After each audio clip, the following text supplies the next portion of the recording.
pode contribuir com a gente mesmo aqui. Então, queria dar as boas-vindas aí para vocês e para os nossos convidados painelistas aqui. Vou começar com quem está mais longe, aí primeiro, para o Carlos Eurico, que é um amigo mesmo, um parceiro de alguns anos aí, né, Carlos? A gente tem feito alguns projetos legais, né, que a galera vai saber logo logo. Se quiser falar, pode dar o spoiler aí daqui a pouco também. Seja bem-vindo aí. Primeiro vou começar perguntando que lugar do mundo que você não para, né?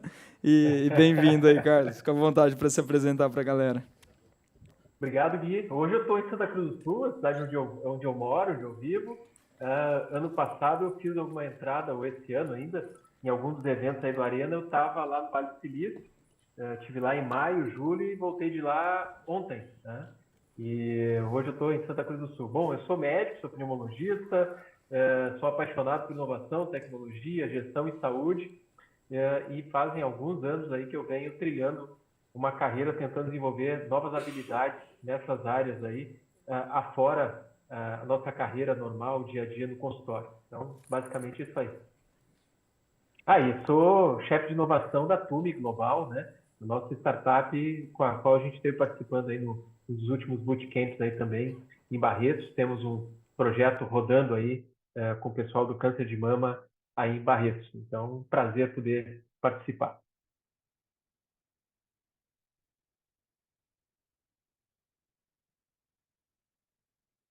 Tava vendo, achei bacana aí.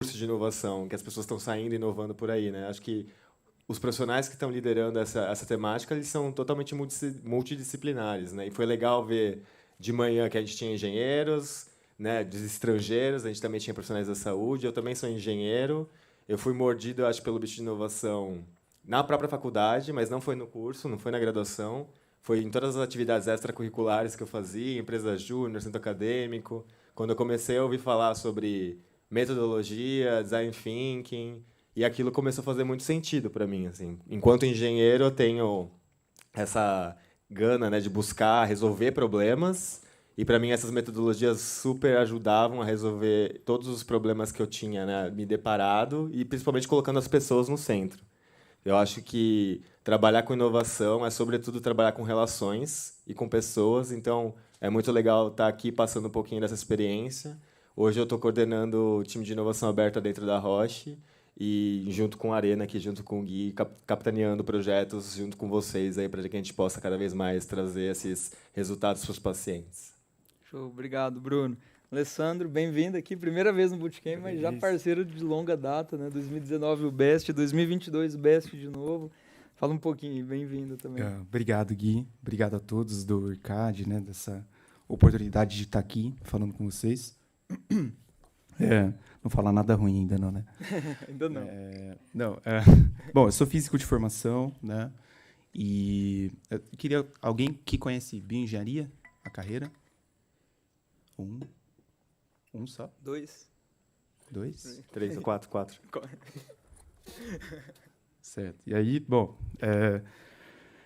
eu sempre quis atuar na área da medicina, com a visão que a gente tinha de modelos em física, todas as conversas que a gente tinha com o pessoal da engenharia também. E aí, depois de algumas experiências que eu conto para vocês mais para frente, em São Carlos eu retorno para a Universidade de São Paulo e aí eu começo mestrado, doutorado em bioengenharia.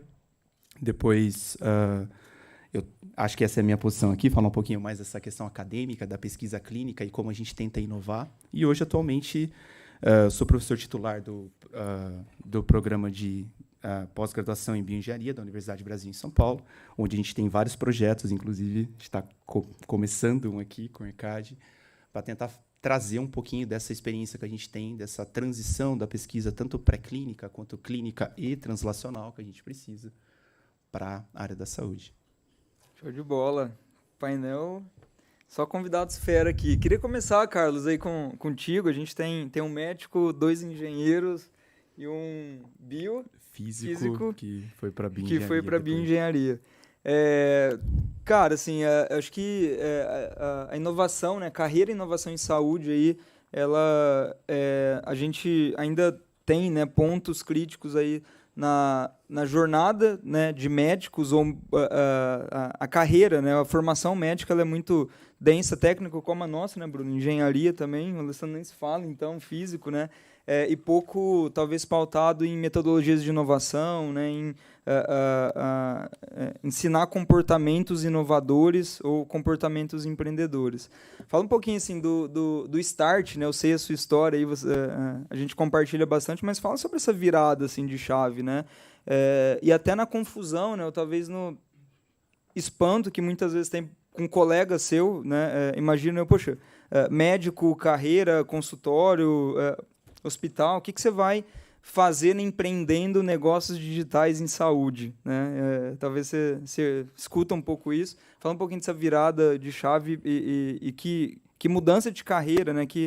Qual foi a chavinha que virou nessa mudança 180 graus aí na sua vida? Bora então, Gui. Bom, acho que a gente pode começar falando um pouquinho sobre a diferença entre profissão e carreira, né, Gui? Porque o que acontece? Nós somos formados na universidade a sairmos dali um profissional. Então, nós focamos em profissão e não em carreira. Né? Carreira, como o próprio nome diz, carreira tem a ver com um caminho, né? E carreira é algo para ao longo da nossa existência. E as nossas universidades ainda estão focadas num período em que as nossas vidas eram muito curtas, né? Nós ficávamos profissionalmente viáveis até 40 e poucos anos de idade, 50 no máximo. E numa época em que uma habilidade técnica, uma hard skill, garantia 30 anos de sucesso profissional. Só que o mundo mudou completamente, né? Quem está aqui sabe desse assunto. E hoje uma habilidade talvez garanta aí 4, 5 anos, se nós não formos programadores, né? Deve, e aí talvez dure até menos tempo que isso. Ou seja, nós precisamos entender que o mundo é muito mais rápido e que a gente tem que se adaptar. Né? A adaptabilidade hoje é uma das características, aí, a gente vai falar então de habilidades, especialmente habilidades comportamentais, que a gente precisa trazer para o dia a dia da nossa formação. A adaptabilidade talvez seja uma das mais importantes. Né? E eu estou com 50 anos, tenho quase 30 anos de profissão, me formei muito jovem em medicina, tenho uma carreira tradicional até há pouco tempo atrás, consultório, clínica, hospital, universidade, ensino universitário. E chegou um momento em que eu comecei a entender a velocidade das mudanças e me dei conta de que eu não estava entendendo, acompanhando essa velocidade entre 4 paredes, né? E aí, parafraseando um dos pais aí da startup enxuta, eu comecei a me interessar pela ideia de get out of the building, né?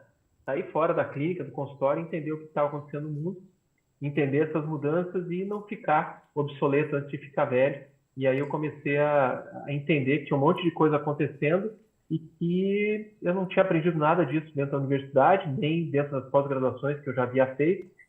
Eu tenho aí residência médica em pneumologia, tisiologia, que é tuberculose, medicina do trabalho, tenho mestrado em farmacologia, em ciências médicas. E aí comecei a me dar conta que nada disso me dava, talvez, as habilidades que o mundo agora estava me solicitando. E aí eu fui fazer um MBA em marketing, empreendedorismo e negócios, um MBA em finanças e investimentos. Comecei a me envolver com essas coisas, entendi que como médico eu sempre quer fazer tudo da melhor forma possível. E para entender mais sobre empreendedorismo e inovação, fui para o lugar onde isso mais acontecia, que era o Vale do Silício. E agora já fazem aí 4 anos, pelo menos, que eu circulo lá pelo Vale do Silício todos os anos, algumas vezes por ano. E comecei, então, a ver o mundo de uma maneira completamente diferente. E isso é que vem me trazendo cada vez mais, um pouco mais para fora do consultório, do hospital, da clínica, e entendendo um pouco mais desses movimentos. E aí eu fui entender que a tecnologia, o digital, tudo isso são ferramentas, né? São ferramentas extremamente importantes e que qualquer pessoa, seja da área da saúde ou não, precisa trazer essas ferramentas para o dia a dia da sua carreira, né? E profissão significa uma capacitação, né? Uma habilidade e não quer dizer que essa hard skill vai te garantir sucesso para a vida inteira. Eu acho que é extremamente importante, nós temos o mais tecnicamente competentes possível nas nossas áreas, isso é uma commodity, é o que as pessoas esperam da gente hoje, mas a gente precisa trazer outras habilidades, outros conhecimentos para a nossa área de formação técnica, e hoje em dia o digital, a tecnologia, o mundo das startups, todas essas habilidades, somadas às habilidades comportamentais extremamente importantes, liderança, diversidade, saber trabalhar em equipe, adaptabilidade, uma resiliência evolutiva, né? Resiliência por si só, morrer e nascer igual, não serve para nada. Tudo isso são hoje habilidades que são extremamente importantes. E aí foi por isso que eu comecei a me envolver com essas coisas. Comecei devagarzinho e hoje eu estou aí bastante envolvido cada vez mais e encontrei talvez aí na educação em saúde, a educação empreendedora, a educação de gestão e inovação, aquilo que mais me põe no flow, aquilo que eu mais tenho vontade de fazer, produzir. E aí escrevi 2 livros sobre esse tema e estamos aí juntos, eu e o Gui, vou dar o spoiler aí, Gui, escrevendo agora não só a história, mas quase um guia para quem quer trabalhar com health tech no Brasil. A gente está contando a história das health techs brasileiras e também um guia como criar, gerir e escalar health tech no Brasil, que é um projeto que eu e o Gui estamos envolvidos aí como organizadores. Esperamos que dentro de um ano e pouco, a gente tenha esse livro à disposição dos empreendedores em saúde no Brasil. Isso aí, boa, Carlos. Spoiler dado aí, né? Quem sabe o próximo bootcamp a gente já traz aí, né? Boa. Ô, Carlos, obrigado aí. Assim, é muito do que a gente conversa, né? Assim, nas nossas reuniões, os contatos do livro aí para falar, né, sobre essa. Não é um manual, né? Não é um guia passo a passo, receita de bolo, mas é a experiência de construir, gerir, né, escalar health tech. Nós 4 aqui, né, estamos totalmente envolvidos nesse meio, né, de nos tocarmos com projetos, né, de inovação em saúde, seja mais em pesquisa, seja projetos de inovação, tecnologia, apesar de termos formação totalmente diferente, né, experiência totalmente diferente, isso acaba se conectando. Queria explorar, Alessandro, contigo, um pouco o Carlos, médico, né, teve, né, como ele mesmo chamou, parte da carreira tradicional, né, do médico, assim como temos os físicos, engenheiros tradicional, mas aí o Carlos deu essa guinada para fundar uma startup, sair do prédio, começar a descobrir dores, problemas de quem estava lá na ponta, né, empreender negócios na área, e que muitas vezes o pesquisador, né, que está lá dentro da universidade também precisa ter, né, e que nem sempre é fácil sair das 4 paredes lá do laboratório, da pesquisa, tudo. Fala um pouquinho assim, Alessandro, né, nós temos pesquisadores, nós temos pessoas que trabalham com essa carreira de pesquisa na inovação, assim como temos médicos aqui, programadores, engenheiros. Como que é isso do ponto de vista dentro da universidade, e você que faz esse link com a área de inovação como mentor, participante do BEST, empreendedor, né, quantas histórias aí? Bom, agora eu vou colocar a primeira história, então, que eu já te dei um spoiler lá fora. Assim que eu terminei a física, né, em 2005, vou falar muita idade aqui também, senão entrega muito, né? Mas eu sempre quis atuar na área da medicina, né? A gente, na universidade, a gente é guiado a desenvolver modelos, a pensar fora da caixinha, principalmente na física, na engenharia. A gente é treinado para isso, de tentar resolver problemas, e aí para os alunos agora, e eu que tenho alunos de todos os tipos de formação ali no programa, tenho médicos, tenho engenheiros, terapeutas, enfermeiros, enfim. E a gente tem que achar problemas para eles resolverem, senão você não faz, né? E ressaltando que o mestrado é um mestrado voltado para o profissional, é um mestrado profissional, não é um mestrado acadêmico. Então, a gente precisa encontrar soluções para que eles trabalhem. E aí sempre quis, então, ir para essa área da medicina. E quando eu saio da universidade, a primeira start que me dá é ir para São Paulo, num curso que tinha lá para físico-médico, que até então é uma carreira incipiente também. Eu falei assim, deixa eu ver como é que é um físico dentro da medicina. E aí fiz uma imersão lá dentro, fiz como se fosse a primeira especialização ao sair da universidade. E aí estava para iniciar um projeto com eles lá, né, que era em parceria com o IPEM ainda. E aí vi mais ou menos o que era. A gente ia trabalhar basicamente dentro do reator o dia todo, fazendo novas cápsulas radioativas para o tratamento em bracterapia.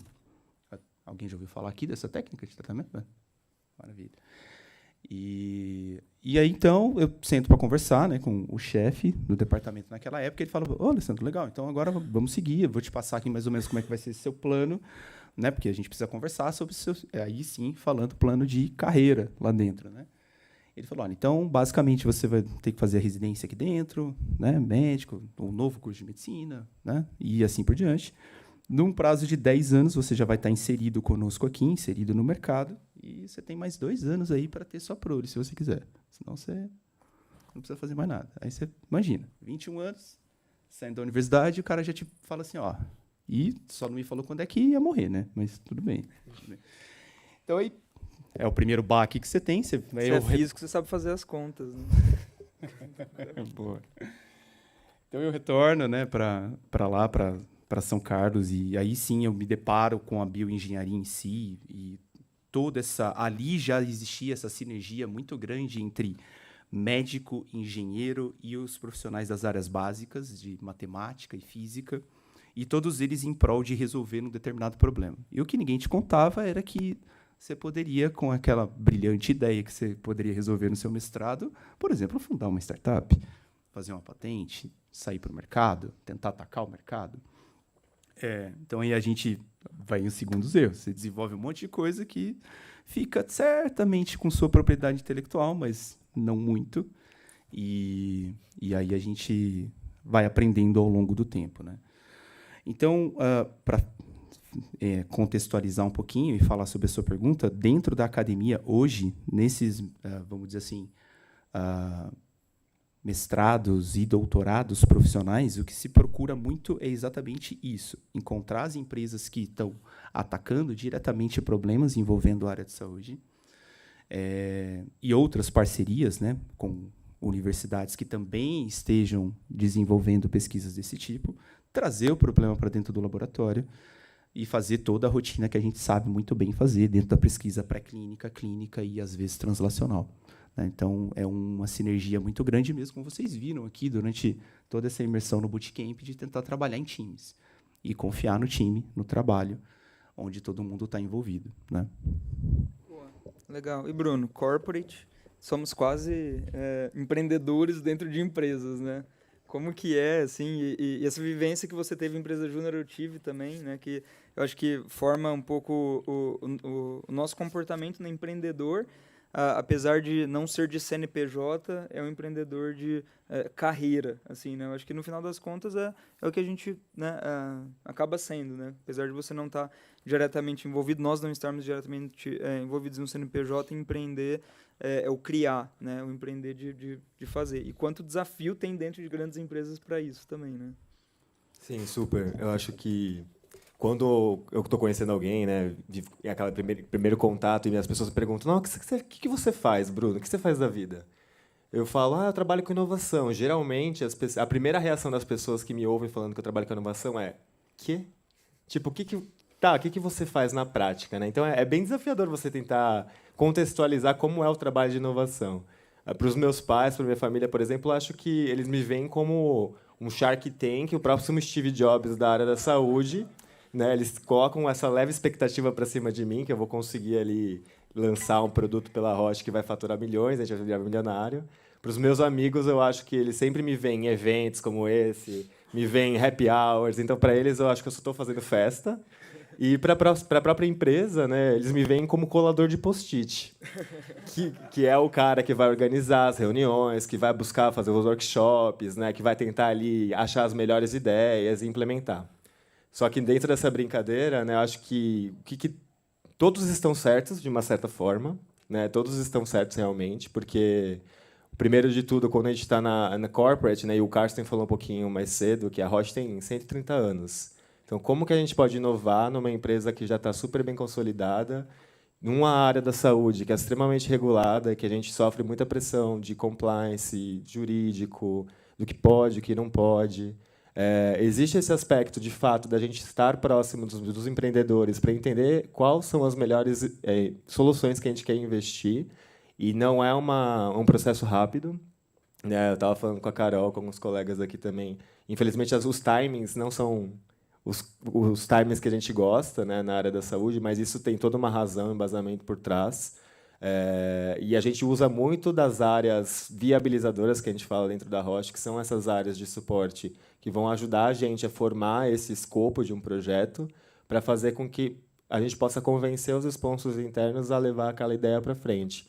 Porque quando a gente fala do relacionamento de investimento de inovação aberta, a gente fala muito sobre risco. E a Roche, sendo uma empresa suíça, às vezes a gente tem um pouco de aversão a esse risco, né? Então, como que a gente convence as pessoas internamente que faz sentido inovar? Então, acho que o primeiro elemento que envolve muito do meu trabalho dentro da corporate está muito relacionado à cultura. Então, como que eu posso ser o fomentador de vocês lá dentro, né? da visão do empreendedor para todos os colaboradores, para que eles entendam que a inovação é um meio de ser incorporado no dia a dia de trabalho de todos nós, não só da área de inovação.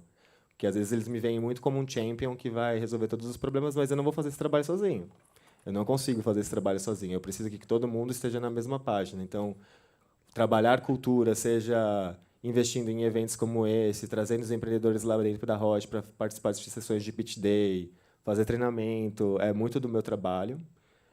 O outro pilar, acho que eu destacaria, que é muito importante, está relacionado a processos.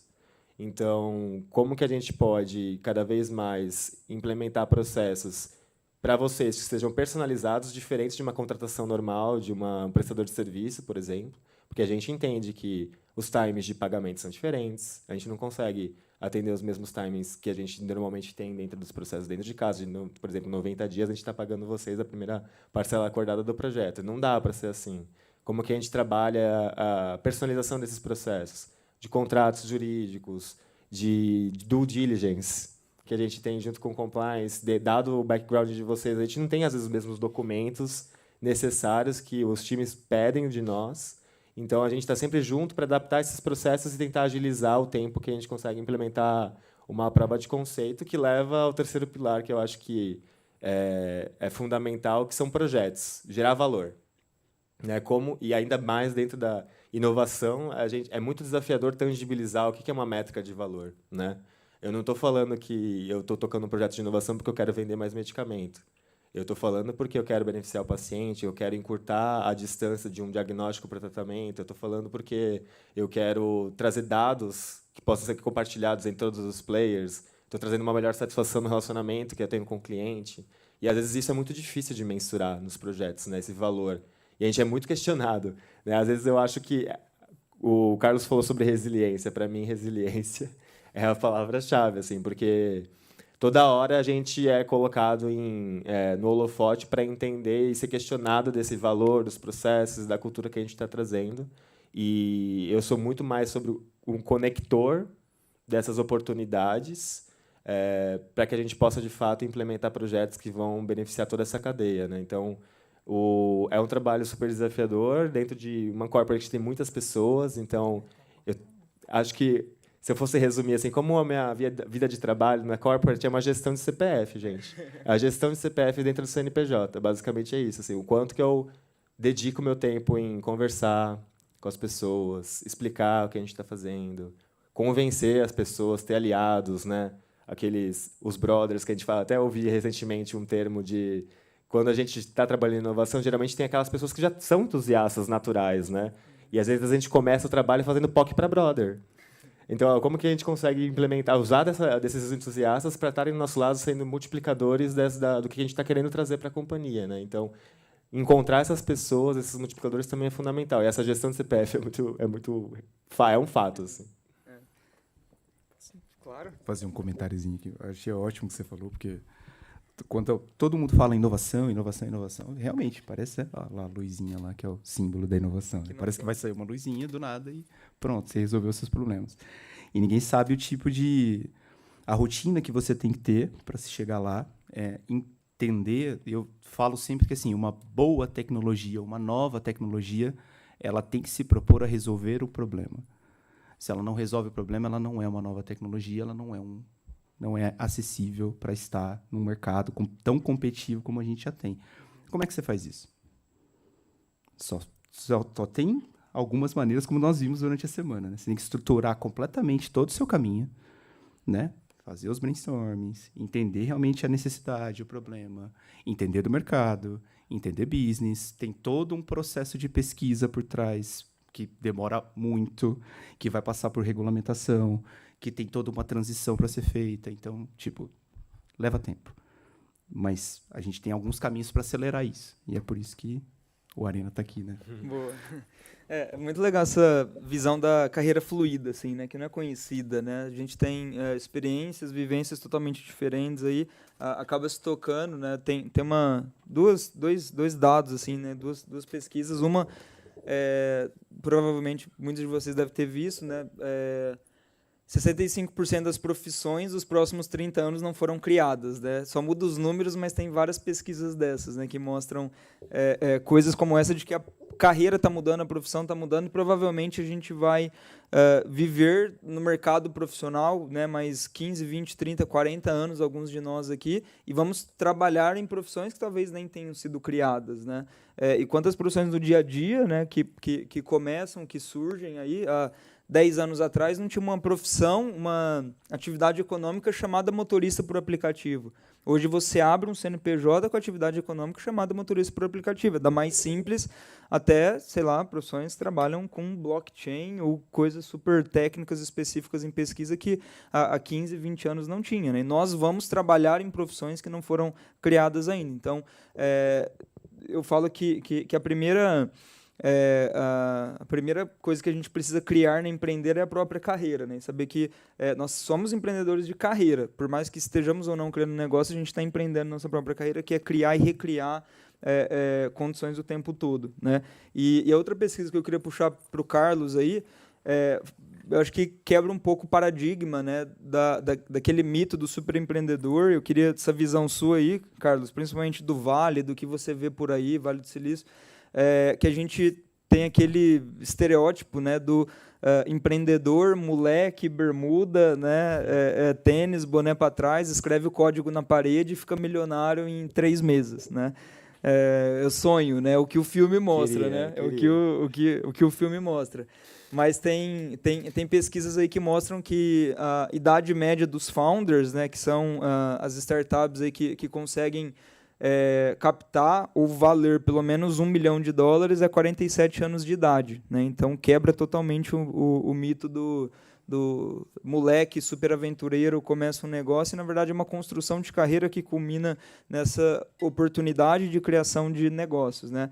E a gente vê, né, inclusive pelo nosso próprio meio aqui, muito isso, né? Construção de carreira na experiência que culmina na geração de negócios de fato com consistência, né? Empreender startup não é conto de fadas, não todo mundo sabe disso aqui, né? Talvez chegou nesse meio porque contaram um conto de fadas lá atrás. Eu abri minha primeira startup, meu segundo ano de faculdade, eu não sabia o que era CNPJ. E é verdade, eu não sabia o que era um CNPJ no segundo ano de faculdade, e quebrei a cara e corrigi, né? E os anos aí que eu empreendi talvez tenham... foram válidos por vários MBAs, né, de prática, de erro. E aí, Carlos, assim, como que é isso, né?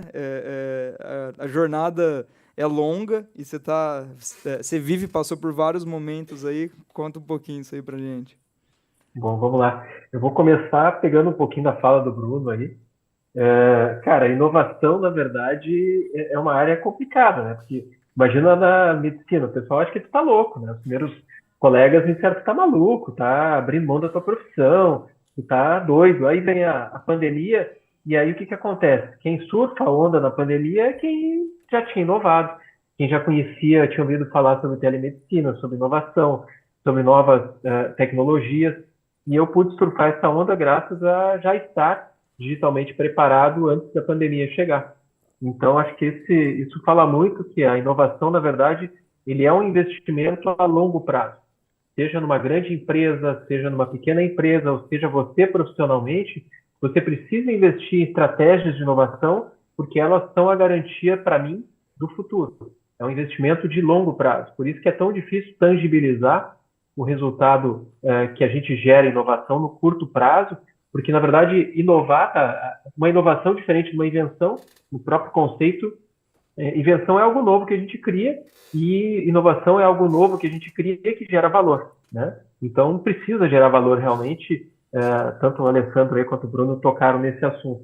Então, é muito importante que a gente esteja envolvido com inovação, sabe? Que vai ter que dar resultado para alguém, mas geralmente os resultados vêm no longo prazo. E aí vem o grande lance que realmente a gente ter o espírito de empreender na nossa carreira, ter o empreendedorismo como uma carreira. Porque o empreendedor, ele vai empreender e tentar até que realmente as coisas deem certo. E é nesse tipo de gente que as pessoas que investem, os investidores, especialmente investidores de risco, estão dispostos a botar dinheiro. Empreendedores de carreira, pessoas que realmente têm espírito de empreendedor e que essas pessoas em algum momento vão dar certo. Então, muitas das pessoas estão aí na plateia hoje com as suas ideias, que parecem às vezes as nossas ideias sejam as melhores ideias do mundo, mas ideias todo mundo tem, todo o tempo, e o que vale é a execução, né? Ou seja, quem melhor executar as ideias, até pode ser ideias, às vezes, não tão estupendas e maravilhosas, mas com excelente execução, isso pode dar certo. Então, se você tem a capacidade de execução suficiente para levar adiante as ideias, mesmo que essa ideia que vocês estão trabalhando agora possa acabar não resultando em um grande negócio, então 90% só dos negócios das startups no Brasil não dão certo, no mundo, perdão, e no Brasil 94% a 95% não dão certo, ou seja, a gente tem um percentual pequeno de 5% de negócios que realmente vão adiante. Ou seja, vai ter muito empreendedor que vai quebrar a cara, mas se ele é um empreendedor de carreira, ele está realmente disposto a apostar nisso, acho que isso é o que realmente vai fazer sentido no futuro. E aí entra uma das coisas que o Gui tocou, que é planejamento, né? Então, empreender significa planejar. Quem não tem o planejamento, não tem isso que vocês estão aprendendo aí, seja na aceleração aí durante o bootcamp, que é ter uma startup, criar uma startup eu estou modelando um modelo de negócio. Eu quero que isso se torne uma grande empresa. E aí a gente precisa de planejamento estratégico, muita questão de planejar. E empreender é isso, não existe empreendedorismo sem planejamento. Então eu tenho que saber qual é o meu estoque de tempo e de dinheiro que eu vou colocar para levar essa ideia adiante. Então isso é extremamente importante. E aí quando eu cheguei nesse meu estoque, eu tenho que pivotar e bora empreender de novo, bora achar outra ideia que eu possa aprender com aquela lição, né, que a gente está o tempo inteiro ali no build, né, de construir o measure, que a gente tem que medir, ou seja, o trabalho com dados, e vamos adiante, o learning, que é o aprender com isso. Então, acho que isso tem muito a ver com esse espírito de empreendedorismo, e no mundo que é exponencial, que é global, que é conectado, que é multidisciplinar e que é imprevisível, como é que eu me preparo para um mundo desse? E aí, quando a gente fala de carreira daqui para frente, eu acho que a imprevisibilidade é a constante. E para isso, como é que eu me preparo para algo desconhecido? É buscando conhecimento diferente, diverso daquele que eu tenho e me unindo a pessoas diferentes com pensamento diverso daquele que eu tenho também. Eu acho que esse ato que a gente vai preencher entre onde a gente está e onde é que a gente quer chegar no mundo imprevisível, ele sempre vai ser preenchido com conhecimento aplicado, ou eu me associando a pessoas que tenham esse conhecimento que possa me levar para onde eu quero chegar. Então, eu acho que essa seria um resumo de quase tudo que o Gui me perguntou. Acho que é um mito imenso achar que empreender é um guri que vai pegar e vai arriscar tudo e vai ter sucesso. Tá? Que bom que a gente tenha vários guris, como a gente diz aqui no Sul, pessoal jovem, empreendendo, porque esse é um período que tu pode arriscar. Agora, pessoas maduras, pessoas que têm família, que têm carreira, a gente não pode arriscar tudo. Por isso que empreender é tomar risco, sim. Então, os conceitos de empreendedorismo é isso, a gente tomar risco físico, pessoal, financeiro, né? Mas a gente usar nossas melhores habilidades para criar algo novo e que gere valor para as pessoas. Então, se a gente tem esse espírito de estar sempre querendo gerar algo novo, de gerar valor, a gente vai buscar excelência e aí, mesmo errando, aprendendo com os erros, a gente vai estar sempre evoluindo até a gente conseguir realmente entregar algo de muito valor para a sociedade. Eu acho que empreender é isso. E se a gente desenvolver esse espírito empreendedor já desde o início da nossa carreira, nas universidades, isso vai realmente fazer com que a gente possa transformar o nosso país e estar mais preparado para a imprevisibilidade. E empreender não é simplesmente um cara jovem, destemido e que vai assumir todos os riscos. Empreender é realmente uma decisão importante, que envolve bastante coragem, mas que tem muito planejamento envolvido. Então, a gente tem que unir toda a questão antiga, metodologias antigas de gestão, tudo que vocês possam imaginar, com as metodologias novas, ágeis, Lean, para que a gente possa realmente empreender com sucesso nos dias de hoje. Boa. Posso fazer um comentário, Gui, em relação à fluidez de pessoas que você mencionou antes da pesquisa, né? Uma tendência que eu estou observando já na Roche, e principalmente a partir do ano que vem, tem se falado muito sobre fluidez de pessoas, e basicamente toda a companhia vai começar a operar no que a gente está chamando de uma estrutura de work packages. O que são esses work packages? Basicamente são grupos de trabalho que têm uma entrega definida com começo, meio e fim, em que a gente vai deixar de operar naquele modelo de departamento de marketing, departamento de acesso, departamento comercial. E dentro desse grupo de trabalho, a gente começa a listar quais são as habilidades ou competências que a gente está buscando para aquela entrega de trabalho e fazer um processo seletivo interno para compor esses grupos. Então, pelo que eu tenho visto, observado de discussão, né, cada vez mais a gente vai evoluir para esse modelo, que as pessoas são fluidas. Eu estou no Work Package do Arena, por exemplo, agora, mas quando a gente terminar o Bootcamp, eu vou estar no Work Package do trabalho que a gente está fazendo com a Runa, que é um projeto aqui, e depois eu vou para outro trabalho, porque estão demandando das minhas habilidades ali. Então, eu acho que o autoconhecimento do que você pode oferecer dentro dessa jornada de inovação, sabendo que todos nós somos profissionais diversos, com backgrounds diversos, é muito importante. E o entendimento do que você pode oferecer, né? E como que esse modelo de fluidez de pessoas também acontece nas startups de vocês, eu acho, né? E como que a gente consegue trabalhar em pequenos grupos enxutos e buscar a composição de habilidades que vão, de fato, alavancar os resultados. Acho que é uma tendência que eu tenho observado lá que eu acho que conversa bastante com o tema também. Legal. Pedro, vai lá, Pedro. E depois a Amanda aí. Pode ir a Amanda primeiro, as mulheres na frente, por favor. Vai lá, Amanda. Bom, prazer, meu nome é Amanda.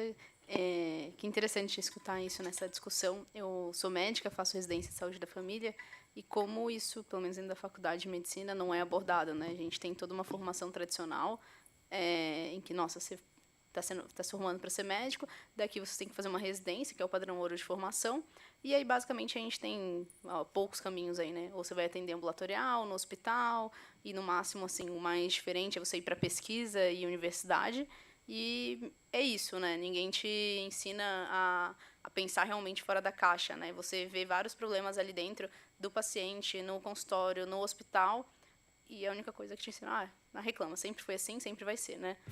E o que eu queria ver, vendo a experiência de vocês, né, vendo o Carlos, tudo, quando eu terminei a faculdade, já conheci o Guilherme, né, foi quando eu comecei aqui no Arena, na primeira leva das startups, eu falei assim, nossa, vi um problema de saúde pública, né, em populações vulneráveis, ribeirinha, indígena, como que eu soluciono isso de uma forma diferente? Foi aí que eu comecei a pensar em inovação, mas assim, vi um problema e pensei em como resolver, e aí que eu conheci que tem todo esse conteúdo aí que embasa a gente a fazer isso de uma forma mais inteligente e menos sofrida, né?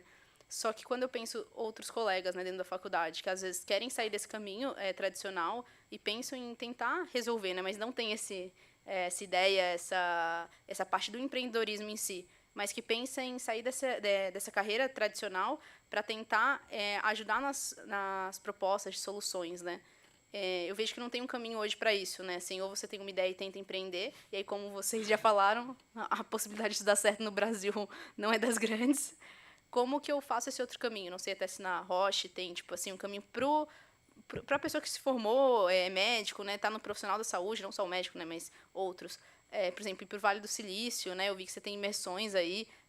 Como que o médico recém-formado, que não é especialista, não foi para esse caminho de consultório, de ambiente hospitalar, qual é o caminho, qual tipo de carreira que ele pode levar, né? Se ele também não tem a ideia em si para desenvolver, para abrir uma startup.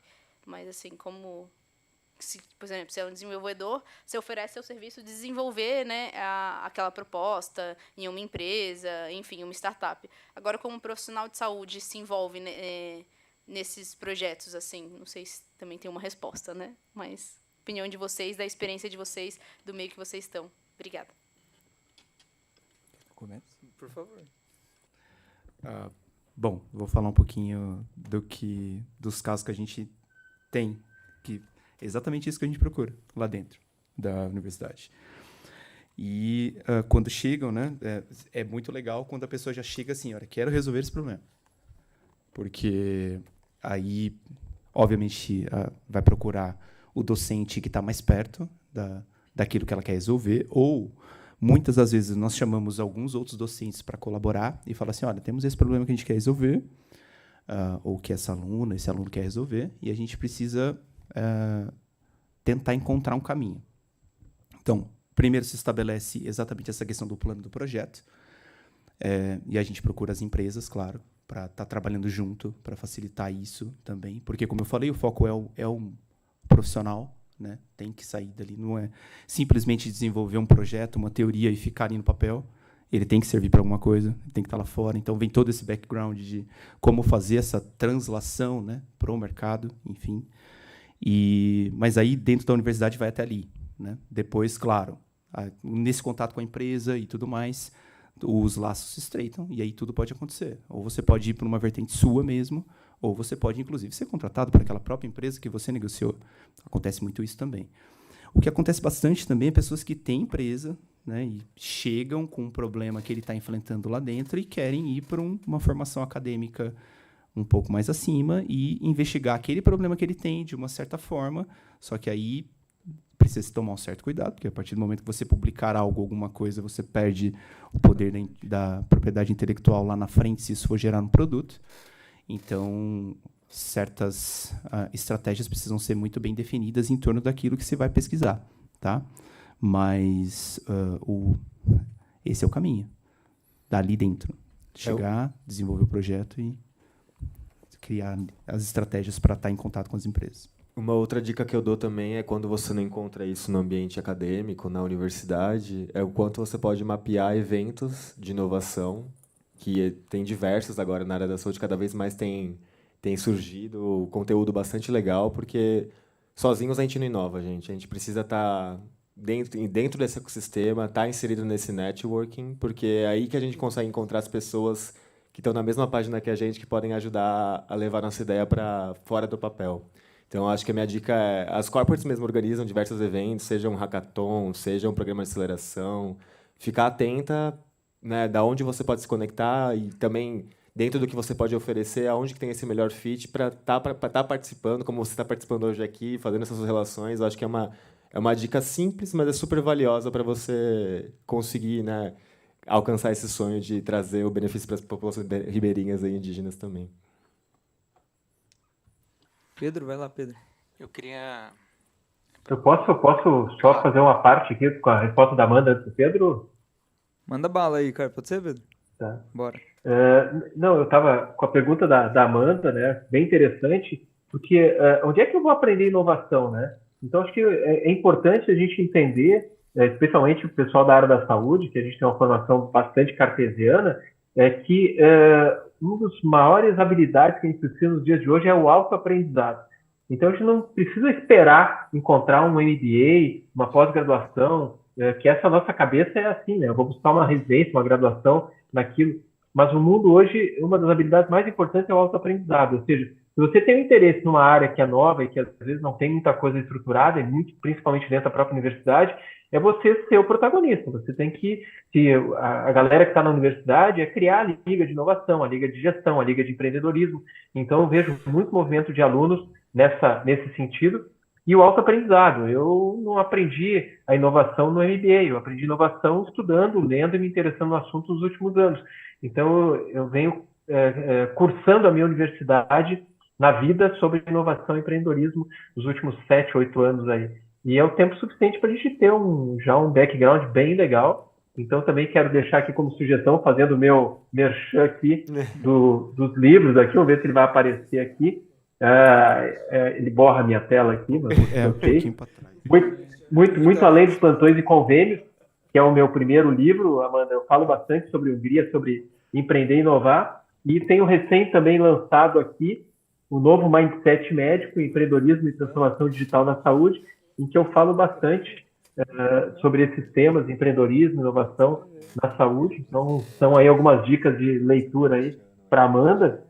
E como trabalhar com inovação, acho que tem muita empresa, muita startup, muita gente hoje buscando conhecimento médico, porque o pessoal de tecnologia entende de tecnologia. Então, e quando a gente vai empreender na área da saúde, é importante também ter pessoas da área da saúde envolvidas. Então, aí no próprio auditório, provavelmente tem muitos empreendedores de saúde e que precisariam ter um background de pessoas da área da saúde, de médicos envolvidos.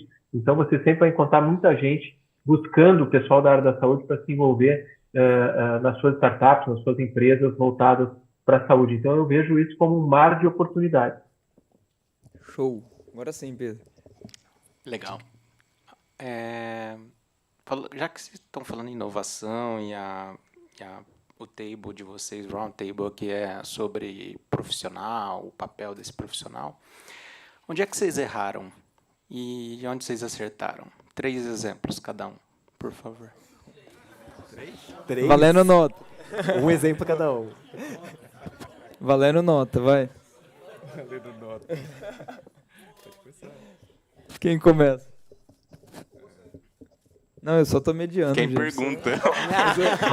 Sou apresentador. Posso começar daqui, então. Vamos lá? Vai lá, Carlos, bora. Obrigado. Acho que o meu primeiro erro foi demorar para me dar conta. Esse foi o primeiro erro, tá? O segundo erro foi ter nascido talvez um pouco na época errada, né? Mas em termos de erros, assim, cara, eu acho que erro é uma coisa que é um aprendizado, velho. Então tudo que a gente erra, a gente está aprendendo. Então eu já cometi alguns erros de tentar cedo demais fazer aquilo que as pessoas não estavam preparadas. Então acho que o timing talvez seja uma coisa que às vezes a gente erra bastante, especialmente quando a gente é inovador e empreendedor. Por quê? Porque às vezes o mundo não está preparado para as nossas ideias, né? E tá errado e tá à frente do seu tempo não tem muita diferença. Então, às vezes, eu acho que essa questão do erro e do timing é uma coisa importante. Acerto eu me dar conta antes que a maior parte dos meus colegas, eu acho que isso foi um grande acerto. Segundo acerto, eu ter buscado me desenvolver nesses temas, de aprender sobre esses temas. E eu acho que um outro grande acerto que eu também tenho é eu sempre tentar compartilhar e ensinar tudo que eu aprendo, que aí eu reforço ainda mais aquilo que eu estou aprendendo. Então, para mim, a melhor forma de aprender é ensinar, passar adiante aquilo que eu estou aprendendo. Então, acho que são acertos, eu estou falando coisas gerais, estou falando coisas muito específicas em termos de acertos ou erros em termos de negócio, mas eu acho que a grande oportunidade que a gente se envolver com esses temas traz para a gente é, primeiro, a perda do preconceito, em que a gente se torna muito menos preconceituoso, eu, especialmente da área da saúde, nós, na área da saúde, somos muito preconceituosos, porque aquilo que não tem comprovação científica, já tudo bem determinado, nós somos muito preconceituosos com as novas ideias. Né? Na saúde, a gente tem muito disso, porque a gente não pode errar com a vida das pessoas, tudo a gente tem que ter muita comprovação científica e a gente começa a se tornar muito preconceituoso com as novas ideias. E a inovação, ela faz com que a gente se dê conta de que novas ideias, hoje não provadas cientificamente, ali na frente, elas podem ser o mainstream. Então, a gente tem que estar sempre muito atento. E aí, quando a gente fica esperto, atento, o grande acerto é as oportunidades aparecem primeiro para a gente. Então, acho que isso são algumas dicas aí que eu traria. Pois é. Quem foi? Posso falar? Posso falar? Vai lá. Os meus erros são vários também. Mas eu queria destacar 2, assim, que são mais de vivências atuais. Dentro da Roche, um conceito que a gente tem abordado muito é como que a gente, através dos projetos de inovação, a gente traz valor triple win. O que significa triple win? Todos os projetos que a gente defende internamente tem que trazer valor para a startup, para o nosso, né, para o empreendedor, tem que trazer valor para o paciente e tem que trazer valor para a Roche. Eu, como estou muito em contato com vocês, geralmente eu fico muito apaixonado pela solução do empreendedor. Eu vejo que aquilo faz muito sentido. Só que às vezes é difícil tangibilizar o valor para a Roche. E quando eu já errei muito em tentar trazer soluções que o valor não estava claro e elas acabaram morrendo cedo, né? Acho que faltou um pouco de maturidade no entendimento da definição do problema, do escopo.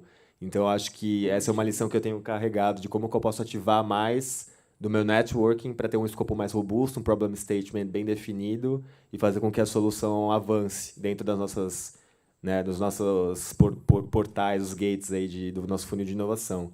Então, acho que o ensinamento que eu passo aqui é tentar ver esse valor holístico aí de todas as partes que estão envolvidas no projeto, como que a gente consegue tangibilizar isso. E aí o segundo erro, que também vem de experiências recentes, geralmente a gente tinha uma ideia que a gente elaborava ela junto dos times de negócio, fechava ali um escopo de um projeto e só depois ia conversar com a área jurídica, compliance. E aí, galera, o que vocês acham dessa ideia? E também não dava certo, assim, não dava certo. Esses são os times que a gente agora reverteu o processo. Então, quando a gente tem uma ideia agora, a gente tem meio que um template, um business case ali padrão, em que o time de negócio, junto da gente, preenche.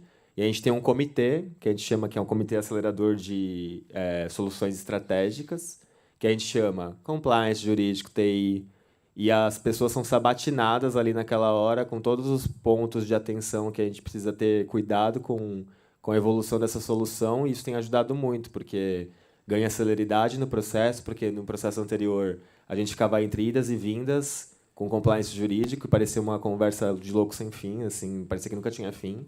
E agora a gente tem um momento específico para isso, que as pessoas já se sentem preparadas e saem com to-dos claros do que a gente precisa fazer para dar continuidade àquele projeto. Então, envolver as áreas viabilizadoras desde o início é um aprendizado que eu estou carregando agora para o restante dos projetos. Bom, para mim, envolve muito um pouquinho do que o Carlos e você falou, né, Bruno, da questão do achar, às vezes, que todas as respostas estão ali e não procurar com as outras expertises das pessoas que estão ao seu redor podem contribuir. Acho que isso é o que a gente sempre vem falando. Ninguém trabalha sozinho. E ninguém trabalha somente num small group, um grupo pequeno. Tem muita gente envolvida. Se é um caso de sucesso, pode ter certeza que tem muita gente envolvida por trás. Então, acho que esse e é um erro muito comum aqui, nesse sentido. No fundo, acho que a gente pode até debater isso. Quantos lugares como esse aqui em Barretos existem no Brasil?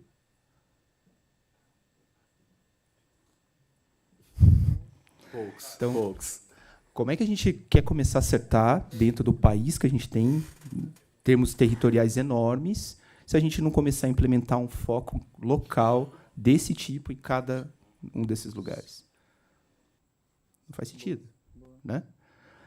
E aí, por exemplo, eu fui fazer o meu doutorado no Canadá, chego no Canadá, no primeiro lugar que eu entro dentro da faculdade de medicina lá, eu saio direto dentro do laboratório de bioengenharia, que eu nunca imaginei que existia um laboratório de bioengenharia dentro do departamento da medicina, onde lá dentro tinham 4 grandes empresas trabalhando juntas. Então, é isso. Como é que a gente leva isso para cá, né? Então, acho que o primeiro erro é esse, achar que, às vezes, a gente está fazendo algo correto e querer avançar com a ideia, sendo que tem toda uma construção de time por trás que pode melhorar. E aí vem os acertos, né? Porque aí, quando você entende isso, você começa a pensar e falar, opa, existe o IRCAD América Latina. Então, por que eu não posso estar lá e conversar com o pessoal e ver o que vai ser feito, né? Então, acho que o grande acerto foi ter encontrado esse polo mais próximo que a gente tem para poder estar trabalhando juntos e, eventualmente, inovando em saúde de uma maneira concreta e concisa, né? Massa, beleza. Antônio, Carol, aqui, pode ser na frente? Carol, Antônio, Leandro, depois. Pega esse aqui, né? Alguém me ouve? Agora sim. Eu falo que eu estou parecendo aqueles cachorrinhos de carro, ficar só concordando, assim, sofrendo junto. Eu acho que tem algumas coisas que queria colocar para discussão, para ouvir vocês, assim. A gente é muito ansioso, de modo geral. Vou falar a gente para não falar eu mesmo. De um modo geral, a gente é muito ansioso. E trabalhar com inovação te deixa ainda mais ansioso, porque você não tem que estudar só uma coisa. Cada dia que você acorda, agora tem blockchain, agora não é mais API, agora você tem que saber falar de biotecnologia. Você fica enlouquecido. Então, acho que um ponto que eu queria ouvir... O Carlos está rindo lá no vídeo, né? Eu sei como é. Eu brinco que hoje eu estudaria medicina só para conseguir falar um pouco cada 10 palavras que o médico fala, eu não entendo nenhuma. Mas, enfim, então acho que eu queria ouvir um pouco nessa questão de como que a gente se capacita. E outro ponto como profissional de inovação nas corporates, acho que o Bruno vai se identificar, a gente é como se fosse um anticorpo, porque a gente tem que estar muito conectado com as startups, como vocês estão aqui hoje, Só que em muitas empresas, é 1 ou 2 ou 3 pessoas dentro da companhia que vão estar fazendo isso. Vão estar olhando, de fato, a dor do empreendedor e se apaixonando pelo que vocês fazem. E aí, como que a gente pega esse monte de conhecimento que a gente se obriga a aprender e faz com que a cultura da organização tenha mais pessoas como a gente? Porque a hora que você junta uma galera de várias áreas para te ajudar a defender um projeto, a venda não olhe como um fornecedor, olhe como uma oportunidade da gente fazer negócio. Então, eu falo que talvez a área de inovação não precisaria existir se todo mundo conseguisse pensar como um agente inovador. Então, acho que do começo, como que a gente se capacita, se atualiza. Eu sei que tem a questão do autoconhecimento, o Carlos muito bem comentou. E como que a gente faz leverage disso para dentro da companhia e para o mindset da companhia na prática, sabe? Eu sei que é muito cultura de inovação, talvez fique super aberto o assunto, mas só para apresentar também um pouco da dificuldade do organismo vivo que a gente é aqui. Começar? Acho que vou começar porque ela falou da capacitação primeiro, né? Bom, primeiro, acho que na questão da capacitação é muito de qual área primeiro você quer atuar, né? Porque aí, eventualmente, dependendo da área, existem os programas, né, dentro dos próprios blocos, ou dentro de uma determinada empresa, ou mesmo dentro da própria universidade, que vai te ajudar a trabalhar. E aí isso precisa... é a dica que eu dou para todo mundo, que também me vem com perguntas parecidas desse tipo. Com o que você quer trabalhar? Aonde você quer chegar? Não estou nem perguntando ideia ainda. Estou falando, qual é o seu plano? O que você vê nisso num curto espaço de tempo, num médio espaço de tempo, num longo espaço de tempo? Porque a partir dessa estratégia e planejamento, a gente só não consegue fazer isso planejando mesmo, você consegue moldar se aquilo vai dentro lá da própria academia. Você vai com mestrado, se você vai só com doutorado, se a partir dali, se você precisa de algo mais ou não, né? E eu, no meu caso, por exemplo, eu tive que ir até o pós-doc para entender, eventualmente, aonde eu queria construir a carreira. Porque a partir do momento que eu consegui ver várias opções, e eu nunca imaginei, por exemplo, eu estar fazendo uma cirurgia aqui dentro, junto com a equipe do IRCAD. Imagina, o físico fazendo cirurgia. Então, assim, então, acho que você precisa experimentar todo esse tipo de construção, né, de ideias para que você fale, não, eu quero isso para chegar lá. Então, você precisa começar as perguntas do onde quer chegar, como quer chegar, por que fazer. Que aí sim dá para falar, olha, então vai fazer esse curso aqui, porque ele provavelmente vai te dar todas as oportunidades que você precisa ver além daquilo e construir o seu planejamento correto. Carlos? Bruno? Bora? Posso falar? Pode ir lá, Carlos. Então tá. Eu vou começar pela ansiedade, já que eu estava rindo aqui quando a Carol falou. Qual é a tua área, Carol? Sou formada em tecnologia, TI. Sim, beleza. Trabalha numa corporate, isso? Trabalho na Johnson, hoje estou na Johnson, como inovação da Johnson. Ah, beleza. Bom, a ansiedade, eu acho que tem até um termozinho aí que a gente usa bastante, um acrônimo aí que já virou modinha, que é o FOMO, né? Que é o Fear of Missing Out, ou seja, o medo da gente ficar fora. Então, eu acho que faz parte. Eu acho que tem uma ansiedade maior que me tomou quando eu comecei a me envolver com inovação, que era voltar para a minha realidade e não conseguir enxergar tudo aquilo que eu estava enxergando quando ia, por exemplo, para o Vale do Silício. E eu chegava aqui, eu via, cara, como tempo que vai demorar para esse negócio funcionar aqui ou para mim desenvolver aqui. Até que a gente vai amadurecendo um pouco mais em relação a isso, a gente vai segurando um pouco mais a nossa onda, a nossa ansiedade, e a gente vai entendendo que é um compromisso que a gente vai criando, porque nós somos os protagonistas e os agentes capazes de fazer essas transformações acontecerem. A primeira vez que eu fui para o Vale do Silício, eu saí de lá com uma missão que me deram lá, que foi me aproximar de algumas pessoas que já tinham esse mindset aqui no Brasil, e especialmente aqui no Rio Grande do Sul, médicos que já estavam surfando essa onda. E aí eu acho que vem o grande papel do networking, e eu acho que é que nem a gente, em startups, quando a gente vai buscar alguém para apresentar nossa ideia, nós temos que buscar quem são os early adopters, né? Então, da mesma maneira, dentro das empresas, dentro da corporação, da empresa, eu tenho que buscar quem são esses early adopters, né? Quem são esses malucos que podem conversar com a gente de uma maneira um pouco mais fácil, que vai ser mais fácil a gente convencê-los, né, para eles fazerem parte do nosso time de malucos. A gente tem que achar nossa tribo. E se a gente não achar ninguém, a gente tem que criar essa tribo. E aí é o nosso papel como inovadores a gente disseminar essa cultura da inovação e o papel importante que a inovação vai ter para a sobrevivência dos negócios, das empresas e especialmente até de nós como carreira e como profissão.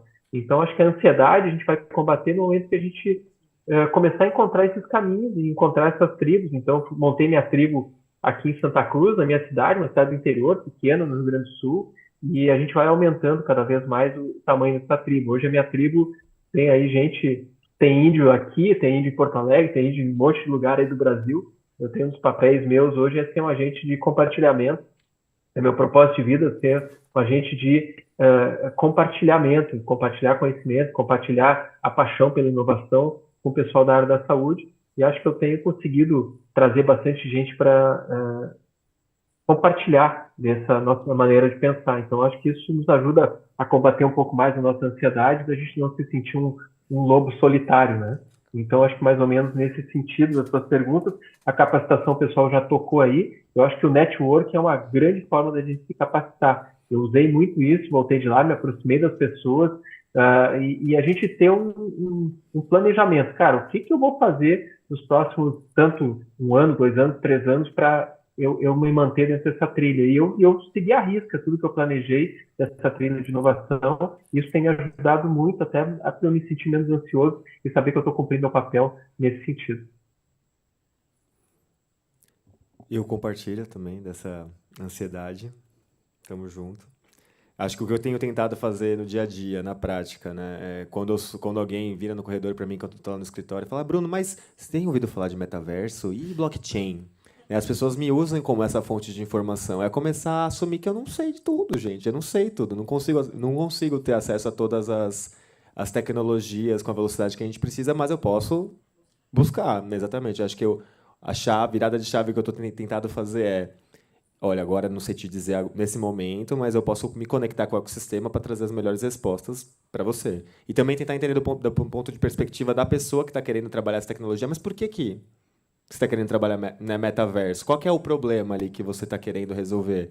Né? Sempre voltar trazendo perguntas poderosas para a pessoa para entender de fato de onde vem essa origem ou se ela só quer surfar a onda da tecnologia que está em alta e também está ansiosa porque ela está sendo pressionada lá pelo diretor que quer trabalhar alguma coisa diferente. Às vezes isso acontece nas corporações. Então, acho que isso, com relação a tendências, é o que eu tenho tentado explorar fazer. E com relação à parte de cultura mesmo, né, o que o Carlos falou bastante bem e que eu também super concordo, a gente encontrar nossa tribo dentro da Corp, dentro da onde a gente trabalha, que são aqueles nossos aliados, nossos multiplicadores. A gente fez isso na Roche em alguns anos. A gente tinha uma sessão um grupo de treinamento mesmo, que a gente chamava de Innovation Peers. Então, são aquelas pessoas que tinham a vontade de se desenvolver em inovação. A gente formou um grupo de aproximadamente 15 pessoas. Nem todas, no final, foram realmente os peers, mas daquelas que participaram, algumas continuaram com esse mindset. São as pessoas que a gente tem utilizado muito como um consultor meio que interno de como que a gente tem sido reconhecido ou visto dentro da companhia. A gente está começando agora a trabalhar toda uma estratégia de comunicação também sobre os projetos que a gente está atuando, trazer visibilidade para o que a gente está tocando, para que todo mundo conheça o nosso trabalho, porque a gente sente um pouco esse desafio de que as pessoas às vezes não entendem o que a gente está fazendo lá. Porque no dia a dia o business as usual compete muito com o que é inovador, né? E as pessoas acabam indo para a zona de conforto, que é trabalhar o business. É fazer evento médico, é fazer o que elas já sabem que está sendo bem feito e que a indústria vem operando assim faz muitos anos, né? Então, como que a gente consegue convencer eles a também trabalhar esse aspecto de inovação? E o caminho que a gente tem tentado fazer é através de reconhecimento. Mas eu também não tenho as respostas agora. Então, se alguém tiver, eu aceito. Reconhecimento, seja através de bonificação, de cursos, de visibilidade do trabalho, em canais internos, né, em prêmios. A gente não tem essa resposta, mas reconhecimento me parece um caminho. Boa. Antônio, depois o Lê. Eu vou só fazer uma pequena introdução, assim, talvez pegando um pouquinho da minha experiência.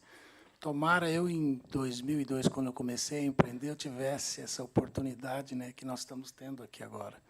Né, não só de hospitais, mas a indústria farmacêutica tem um papel fundamental de mudar o mindset dos atores sociais que fazem parte. Nada funciona se paciente, médico, hospitais, né, todo o ecossistema não for aderente. No modelo eu acho que o primeiro pilar, para mim, é capacitação. Né? Isso tem que estar dentro do nosso escopo, né? Não nosso aqui de empreendedores, mas, enfim, e a indústria farmacêutica trabalhar com um profissional que está numa ponta que não tem tempo. Veja bem, eu tomei a liberdade de pegar o índice de evasão de todos os webinars, enfim. Né? O índice de evasão chega a 90%. O médico não tem tempo para ficar 5 ou 6 horas fazendo curso de capacitação. Ele gosta de ir num congresso presencial porque é um evento social, acima de tudo. Então, são cursos rápidos, módulos bem assertivos, com temas clínicos. E a inovação tem uma porta de entrada significativa. Eu falo isso porque eu sofri com isso. Eu vivi isso. Então, esse é um modelo muito bacana para a gente mudar o mindset da ponta inicial, porque sem ela nada acontece. Né? E a outra ponta final, que é o público-alvo, nosso consumidor dos serviços e produtos, como mudar, né? E fazer entender que a tecnologia muda. Eu falei, né, e volto a falar, quando ele entender que ele tem uma carteira de dados, né, quando ele tem a jornada dele, ele constrói uma carteira de dados significativa, ele vai conseguir barganhar aquilo que é de melhor, que é a interoperabilidade. Então, ele consegue consumir produto com mais valor. Né? Mas eu quero aproveitar o Carlos, aí nós conversamos muito, é o Eduardo da Webbula, Carlos. Né? Esse cara é muito bom, enfim, quero ser o primeiro aí da fila para o teu livro novo com o Guilherme, Carlos. Assim, aproveitando um pouquinho a sua experiência, vamos assim aterrissar e falar de uma realidade do profissional de saúde, né, aqui no Brasil. Nós temos um profissional, quando ele é novo, numa jornada exaustiva. É um cara que não tem tempo, às vezes, nem para comer. Vamos lá. Tá? Essa é a realidade do profissional. Como falar em capacitação, como mudar o mindset, porque a gente sabe que ele gosta de inovar. Ele sabe que ele tem que empreender para mudar um pouquinho, né? Enfim, para ele ter uma oportunidade de empreender, para ele ter uma oportunidade de se destacar. Né? Então, ele não tem tempo. Essa é a situação que a gente percebe. Uma outra coisa que eu acho assim, uma discriminação errada, na minha opinião, é falar que o médico com mais idade não tem aderência à tecnologia. Ele tem, sim. Ele gosta. Quais são as barreiras? Eu queria te ouvir em relação a isso. O que eu percebo? Ele tem medo de ser monitorado. Tecnologia, para ele, é monitoramento. Principalmente se ele está dentro de uma operadora de saúde. Quando impõe um prontuário para ele, aí, puxa, vão querer saber se eu estou prescrevendo, se eu estou pedindo exame demais, enfim. Essa é uma barreira importante, né, para a gente avaliar desse profissional. Aproveitando aí seu conhecimento, tá, Carlos? Eu acho que, nesse sentido, nós temos aí um profissional que pode aderir com capacitação, mudar esse mindset dele, trazer ele para um processo que, com certeza, só vai trazer benefício. E um último, eu acho que falar que... Eu estou vendo muitos líderes falando que o médico idoso que não inovar vai perder paciente. Cara, isso é uma porta de entrada muito arriscada para você falar para um profissional que já tem uma linha de atuação, de conhecimento, de capacidade, né, e tem a agenda dele cheia, cobrando quanto ele quer na consulta, você falar que se ele não tiver tecnologia, ele vai ficar para trás. Eu acho que não é esse o caminho. É fazer que ele entender que isso é um processo que pode ajudar muito a ele errar muito menos, né? A ter, né, a capacidade dele de fazer de decisão clínica muito mais assertiva, né, com tudo que a gente tem aí diante da tecnologia. É isso, acho que, se vocês puderem me ajudar. Obrigado pela presença, viu, Carlos, também. Posso tocar aqui, Gui? Com certeza, Carlos, é tua. Primeiro, é um prazer rever, mesmo que digitalmente, o Antônio, né? Essa é aquela coisa que a gente fala do networking, né? Então, a gente já se conectou, já conheço aí a solução do Antônio. Acho que isso que ele fala tem muita propriedade, porque ele sabe o que está falando, no sentido de que a tecnologia pode ser um grande aliado para o profissional da área da saúde, né? O difícil é a gente conseguir convencer o profissional de saúde que não tem uma formação nessa área a entender que isso não é algo que ele vai perder tempo, que vai tomar o tempo dele, algo que vai substituí-lo, algo que vai gerar mais custo para ele, e sim ele ter na tecnologia realmente um aliado em que a gente vai acertar mais, em que a gente vai ser mais rápido, mais preciso, e que a tecnologia é uma grande aliada e não uma inimiga do profissional de saúde. Então, isso passa por, é que nem a questão que a gente está falando aí sobre as empresas, né? Cultura, não adianta, a gente precisa mudar a cultura da área da saúde, a cultura das pessoas. Essa é uma tarefa que eu tenho me proposto nos últimos anos e é muito difícil.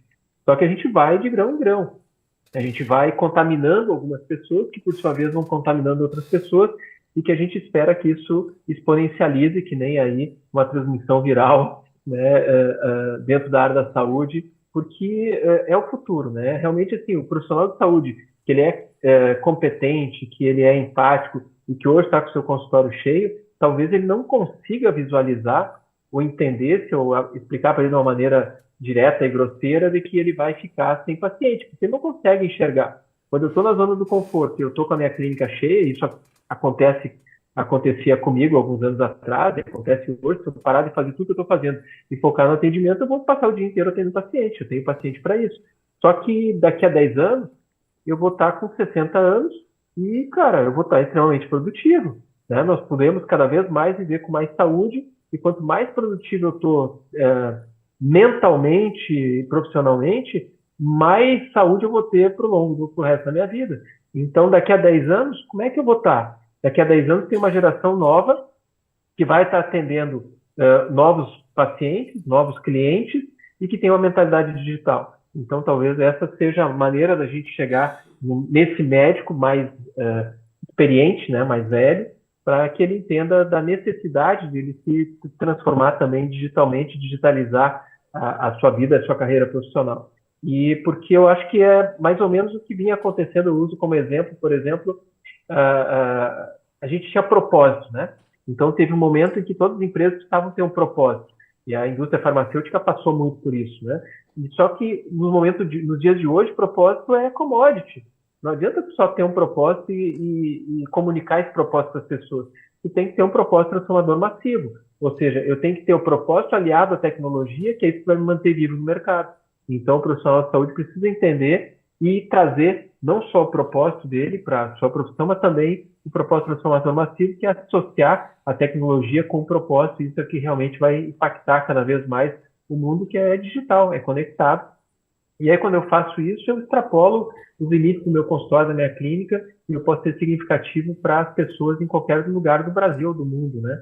Então, hoje acontece comigo, eu acabo fazendo teleconsulta para gente de qualquer estado do Brasil, e a gente fez isso na nossa startup. Durante a pandemia, a gente atendeu mais de 7 mil pessoas com Covid de maneira voluntária, através de médicos, psicólogos voluntários. A gente desenvolveu uma plataforma de atendimento psicológico e médico de telemedicina, baseada só no trabalho que a gente fez para ajudar essas pessoas. Então, aí a gente uniu a necessidade das pessoas, a nossa necessidade de aprendizado, para aprender sobre telemedicina em 2020, e a gente aprendeu um monte, ajudou um monte de gente. Eu acho que isso é o legal que a tecnologia nos proporciona. E realmente o médico ele tem pouco tempo, mas por quê? Porque a carreira dele não é planejada, né? A gente começa a tender a aceitar os pequenos trabalhos que nos remuneram razoavelmente bem, melhor que as outras profissões, só que a gente faz as nossas contas em cima dessa remuneração e a gente organiza o resto da nossa vida baseado no dinheiro que a gente está ganhando. E as nossas contas dependem daquele trabalho, e eu não posso depois largar o osso para evoluir para um patamar maior. Então, é importante que a gente convença as novas gerações de médicos que eles podem ter uma vida melhor, e as novas gerações eles querem trabalhar de maneira diferente. Então, aí é uma coisa que eu preciso aprender, eu tenho aprendido com as novas gerações, em vez de criticá-los, de que está tudo certo se eu tirar um dia da minha semana para ir surfar e fazer outro negócio. Eu não sou obrigado a ser um escravo do trabalho, que nem a minha geração foi ensinada a ser um escravo do trabalho. Por quê? Porque eu não tenho tempo para pensar, eu não tenho tempo para elaborar minha carreira, para pensar no meu dinheiro, e aí quando eu não tenho tempo para essas coisas, realmente as coisas acontecem de maneira completamente desorganizada e não vou ter tempo para nada, nem para a família, nem para ser gente. Então, eu acho que a grande dica que eu daria para os jovens médicos é: tenham tempo, organize a sua vida para que vocês tenham mais tempo e sejam mais felizes. E aí a gente tem que achar o tempo para empreender. Porque o empreender também é um investimento de longo prazo, é o que faz diferença ao longo da nossa carreira, para que com 40, 50 anos hoje, o profissional possa ser financeiramente, tenha liberdade financeira para poder viver melhor e ajudar as pessoas de uma maneira melhor também. Obrigado, Carlos. Só um adendo. Tem aí um dado que nos impressiona. 57% das clínicas ainda não tem sequer software de gestão, é tudo na mão. Essa é a nossa realidade. Lê? Só para pegar um gancho, isso que o Antônio está falando, eu ando fazendo umas imersões na área de odonto, e aí eu acho que essa porcentagem extrapola, viu? Eu falaria 100%. Boa tarde, parabéns e obrigado pela oportunidade. Falando um pouquinho mais ainda da importância para a inovação da proximidade entre a universidade e o corporate, né? Acho que foi o Stefano de manhã foi questionado, né, sobre como funciona lá na Holanda, né? O próprio Alessandro também falou no Canadá, né? Lá na Holanda, não sei se é graduação, mas a universidade já estava fazendo a prótese, entregando direto para o corporate, né? Você também citou, né, dos laboratórios integrados. E a doutora Amanda, acho que falou, né, da dificuldade de você já sair, né, da Universidade de Medicina com essa integração. E a gente tem essa realidade aqui, né? No meu mestrado de engenharia profissional, a gente não teve contato com nenhuma grande empresa, né? E um dos pré-requisitos é ter a empresa na banca, né? Da qualificação, da defesa. Isso acontece nas universidades públicas e privadas, né? Eu sou docente numa faculdade estadual de gestão hospitalar, que também a gente enfrenta um pouco essa questão, e a gente também tem a vertente de, embora, né, pelas pesquisas, 50% dos jovens já queiram empreender, né, e 50% buscam ainda um crescimento via carreira, né, ainda falta um pouquinho aí desse incentivo. Eu queria saber da Roche se vocês estão presentes, né, nas universidades para esse fim, e em quais, se você tem essa informação e se também tem essa visão dessa oportunidade de melhoria que a gente tem no país. E o contrário, lá do Alessandro, se vocês lá na universidade têm esse apoio já de grandes empresas, se isso já você vê que tem melhorado, se isso tá andando, né? Obrigado. Na Roche, a gente já teve programas de aproximação com as universidades. Então, quando eu entrei na Roche em 2019, a gente tinha um programa que a gente chamava de Astro, que a gente buscava linhas de pesquisa, de cursos de mestrado, doutorado. Então, esses pesquisadores a gente convidava para dentro da Roche numa imersão de algumas semanas, em que a gente passava por modelagem de negócio mesmo. A ideia é que a gente capacitasse esses profissionais para que, ao fim dessa jornada, eles conseguissem tiver um business case daquele produto ou aquela solução que eles estavam pesquisando. Qual que era o desafio da perspectiva da Roche? Eu acho que o aprendizado principal foi a desconexão entre o que trazia valor para a Roche e o que estava sendo buscado naquele programa. Então, as pesquisas que estavam sendo aceleradas não necessariamente traziam valor para a Roche. Então, foi um aprendizado que a gente viveu na prática, né? E aí, com relação a multinacionais, tem um outro caráter que é mais desafiador também, que é o da afiliada. Às vezes a gente é visto como um distribuidor comercial, porque os centros de pesquisa e desenvolvimento eles não estão aqui no Brasil. Eles estão na Europa, eles estão nos Estados Unidos, eles estão na Ásia. Então, como que a gente pode estar próximo de pesquisa, sabendo que esses centros estão distantes do Brasil, né? E também sabendo que existe esse aspecto de validação científica que, às vezes, a Roche por ser um pouco mais conservadora, não quer apostar grandes riscos, né? Então, eu gostaria de estar mais próximo das universidades. Eu acho que a gente está encontrando mais mecanismos mais acessíveis para a gente estar próximo. Então, um exemplo que eu trago é o próprio projeto da RUNA, eu acho. Né? O projeto que a gente está junto com o Hospital aqui de Amor, que ainda é uma pesquisa que precisa de validação científica, mas que a gente entrou com um edital de financiamento, e a RUNA foi a startup que venceu esse edital, e agora, junto do Hospital de Amor, a gente já estabeleceu uma parceria técnica para que eles possam testar essa solução. Então, é uma maneira que a gente tem explorado. Não é ainda uma receita de bolo super bem implementada, mas é um pouco das experiências que a gente tem trazido, né? Então, mas também tem corporates que têm esse vínculo mais próximo assim, das universidades, utilizam muito do que eles encontram em pesquisa para beneficiar, principalmente P&D, eu acho. Quando tem um organismo de P&D presente no Brasil, eu acho que essa aproximação de universidade é muito mais fortalecida. Quer complementar, Luciano? Não, só rapidinho. Eu acho que ele fez a pergunta também, né? De como lá nós estamos na universidade com a empresa. Primeiro, pergunta incrível. Acho que esse é o foco de toda a discussão que está sendo feita aqui essa semana. Se não houver essa proximidade, inovação cai por terra, literalmente. Não tem jeito. Nós lá, particularmente, cada professor tem os seus próprios contatos, né? Com as startups, com as empresas. A gente precisa disso, né? Até para montar o laboratório, você precisa chegar na empresa e falar, olha, eu preciso do seu equipamento para fazer isso, testar. E aí a gente faz exatamente essa proposta. Olha, fique parceiro da gente aqui, vamos estabelecer uma cooperação, porque aí a gente também tem que dar a contrapartida, né? Do tipo, olha, a propriedade intelectual também pode ser sua, lá na frente, parte dela. E, inclusive, nós ali temos um desafio ainda muito maior, que é tentar não só trazer as outras universidades do Brasil junto para trabalhar com as empresas, mas também mostrar que a gente precisa internacionalizar. Então, a gente precisa chamar outras empresas de fora, né, para fazer isso. Dessa semana eu deixei com o Gui um formulário aqui, quem quiser, eu não sei se você já comentou com ele sobre... Tem um formulário que eu apresentei aqui de startups e empresas que queiram, por exemplo, fazer internacionalização com outras empresas na Europa. É só preencher, mandar para o Gui e tentar estabelecer essa cooperação.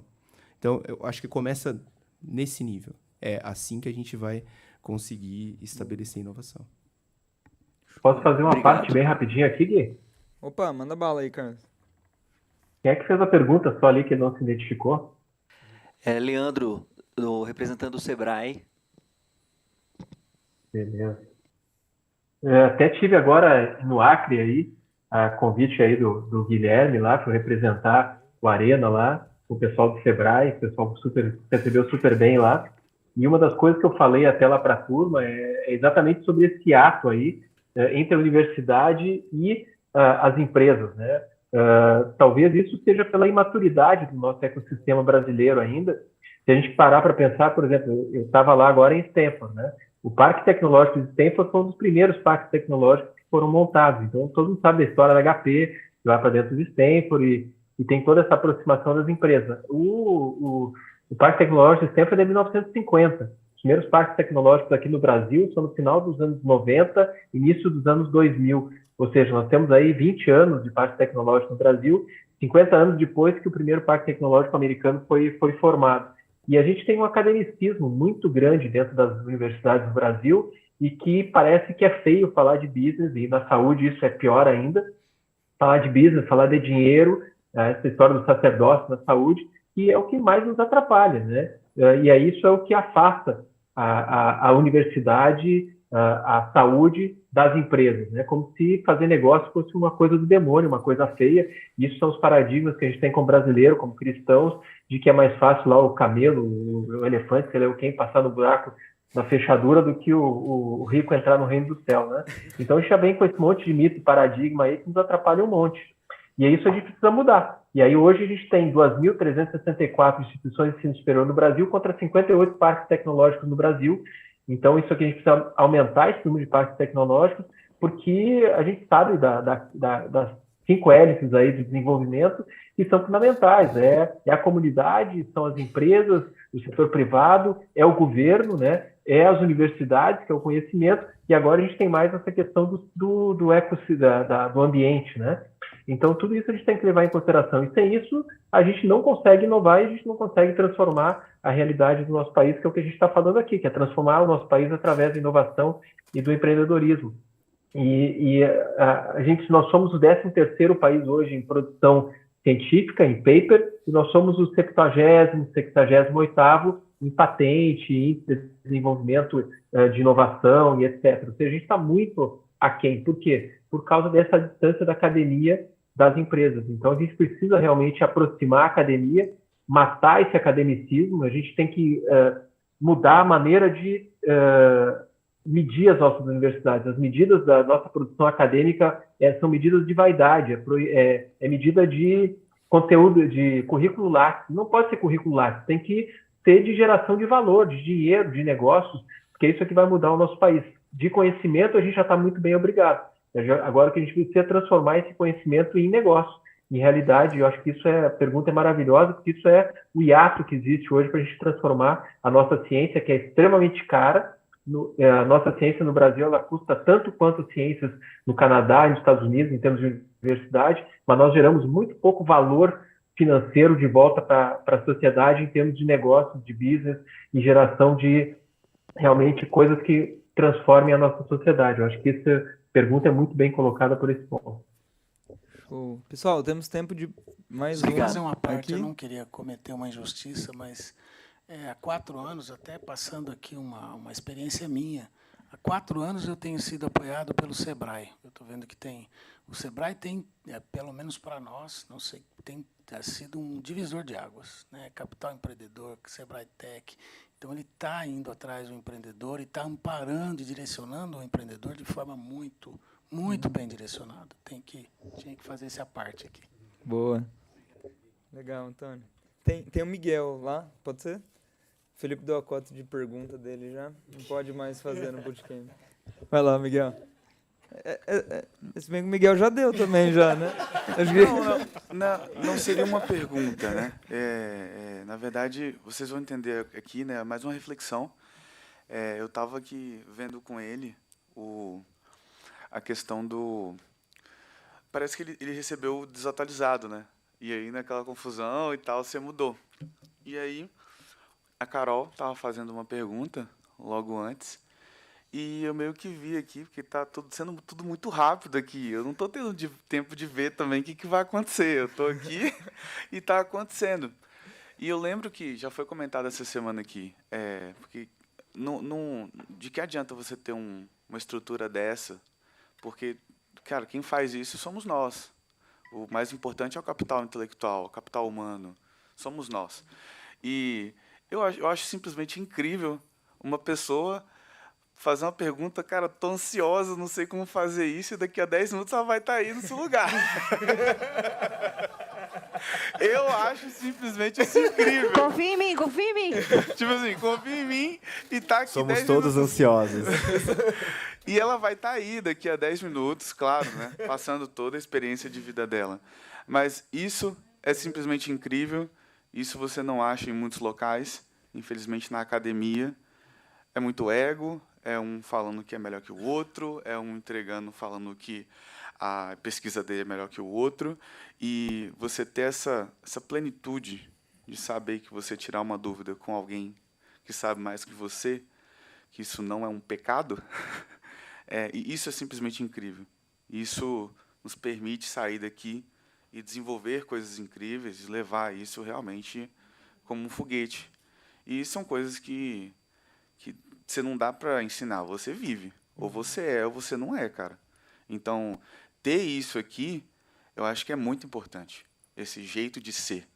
Que isso vai passando para comunidade, de comunidade em comunidade, e vai levando a inovação, né? A inovação aberta, não só aberta de processos e protocolos, mas você ser aberto. Eu acho que isso é muito importante. E vocês estão ensinando isso aqui. Muito obrigado. Ô, Miguel, eu tava com medo quando você falou meu nome, mas daqui a pouco eu vou até te dar um abraço, velho. Ô, Gui, deixa eu trazer um exemplo que eu vi agora lá em Stanford, achei muito legal. Eu estava conversando lá eu estava no centro Lehman, lá em Stanford, que é do Jorge Paulo Lehmann. Tem dentro de Stanford uma sala lá, na parte de educação de Stanford, e lá eu tive conversando com o André, e o André ele é um empreendedor in-house, que eles chamam, que é empreendedores que têm grande sucesso e que eles ficam um tempo lá dentro de Stanford só para compartilhar a experiência de vida desses empreendedores com os alunos de Stanford, com os pós-graduandos de Stanford. Então, isso é uma ideia muito legal e que poderia fazer sentido, talvez, até para a Universidade Brasil ou para outras universidades aí, o fato de ter esse tipo de pessoas parceiras dentro da universidade, com esse título aí de empreendedores em casa, ou outro título que quiserem dar para eles, que é um programa em que os empreendedores vão para dentro das universidades para compartilhar suas experiências com os alunos, estão lá à disposição para bater papo, conversar, trocar experiência. Eu achei muito interessante essa possibilidade aí. Vai ser um prazer. Boa, galera. Muito bom, hein? O Alessandro falou que 1h30 ia ser pouco, e realmente é pouco, né? Pouco tempo. Vai dar mais... Dá papo de café, isso aqui depois. Ô, gente, queria uma consideração aí final rápida aí de vocês para a gente finalizar esse bate-papo aqui, já agradecendo vocês aí, o Bruno, o Alessandro, o Carlos aí por estar com a gente aqui, acreditar no propósito, compartilhar com a gente esse sonho, esse trabalho também, né? Não é só sonho, também muita mão na massa, e vocês estão com a gente aí nessa jornada fazendo acontecer. Então, Carlos, puder puxar a fila aí, agradeço mais uma vez sua presença aqui com a gente. Primeiro, eu só quero agradecer o convite, dizer que é sempre um prazer, te parabenizar a ti aí, Gui, ao meu amigo Romagnolo, todo mundo aí do IRCAD e do Arena pelo Bootcamp, pelo que vocês fazem aí pelo empreendedorismo e pela inovação em saúde no Brasil, pelo desenvolvimento aí de tecnologias para o SUS, para as pessoas que mais precisam aí pela saúde. Então, parabéns, é uma honra poder participar e de alguma forma ser parceiro aí desses projetos. E a única colocação que eu traria aqui para as pessoas que estão aí é que sejam agentes de transformação, sejam agentes de compartilhamento desse mindset aí para as outras pessoas à nossa volta. Acho que esse é o nosso grande compromisso. Nós que estamos enxergando um pouco antes que os nossos colegas o que está acontecendo e que somos capazes aí de trazer essa possibilidade aí para eles de entendimento, de visibilidade do que está por vir e do que vai acontecer na saúde ou nas outras áreas daqui para frente. Então, sejamos todos aí agentes compartilhamento e transformação desse mindset. Fico à disposição de todo mundo. Se quiser me encontrar em qualquer rede social aí, Carlos Eurico Pereira, vai ser um grande prazer aí trocar aí conhecimento, experiência com todo mundo e aprender com todo mundo. Grande abraço. Boa. Ô, Carlos, o pessoal está pedindo para você mostrar o livro de novo, que está sem filtro agora no seu... Agora, vamos lá. Eu já fiz isso proposital, mas eu já estava esquecendo. Depois eu cobro os direitos. Tá aí, ó, muito além dos plantões de convênios, um guia para empreender, inovar e prosperar na carreira médica. Esse foi publicado pela editora Altabook, né? E no ano passado e esse ano aí, o novo Mindset Médico, com 7 colegas médicos, todos empreendedores aí na área de inovação, de transformação digital. A gente fala em empreendedorismo e transformação digital na saúde. Você encontra aí nas melhores livrarias e Amazon e nas próprias editoras esse segundo da Arte Média. Valeu! Valeu, Carlos. Bruno? Carlos, o livro do novo Mindset Médico eu tenho também, só queria ter o seu autógrafo depois, na próxima. Tá amarrado, parceiro. Acho que primeiro eu queria agradecer o momento, Gui. Obrigado de novo pela parceria. Acho que minha consideração final é um pouco do que eu comentei anteriormente, de aproveitem o network. Gente, a gente não está sozinho nessa. Às vezes eu me sinto muito solitário. Muito. Porque, que nem a Carol falou, a gente às vezes é visto como anticorpo dentro da companhia. E você tenta, e às vezes as coisas não avançam, muitas frustrações. Mas pelo network a gente percebe que a gente não está sozinho nessa, né? Então, ouvir no cafezinho ou conversando com vocês aqui, ao máximo, acho que a gente tenta se ajudar e levar o ecossistema de inovação do Brasil para frente. Então, acho que a minha recomendação é essa. Ativem o network. Show de bola, Bruno. Valeu, queria... Alessandro, suas considerações aí também, mas antes eu queria fazer agradecimento público aqui, tá? Para você e para o Nixon, antes de passar aí para você. Porque esses dois aí ficaram a semana inteira com a gente aqui, o Nixon desde domingo à noite, o Alessandro também, então aqui em Barretos ficaram a semana toda no BEST com a gente. O BEST é o programa que vocês viram, a gente falou bastante dele aqui, super intenso, terminava lá depois da meia-noite, né? E teve muito trabalho durante a semana, e os dois tiraram aí a agenda para ficar durante a semana toda aqui. Não é fácil fazer isso, né? Então, queria agradecer aí o Nixon e você, Alessandro, por ter topado ficar a semana toda e ficar aqui sabadão até 5 horas da tarde com a gente nessa. É só doido, e são doidos que compartilham a loucura com a gente aqui. Então, obrigado, Nixon, tá? E obrigado, Alessandro, aí também pela semana. Seria incrível como, além das atividades, eles ainda tinham um gás para café e festa depois. Eu não consegui acompanhar tudo, porque não dá. Acho que a gente não precisava entrar nesse assunto, não. Como consegui, eu não sei. Porque os gringos vêm para cá só quer tomar caipirinha, né? E a gente tem que acompanhar. Vai lá, Alessandro.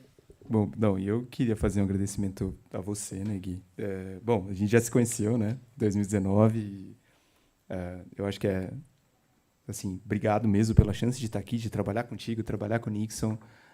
Tem que agradecer o Luiz também, que o Luiz é parceirão, assim, desde quando a gente se conheceu. Eu já te contei como a gente se conheceu, da maneira engraçada como foi.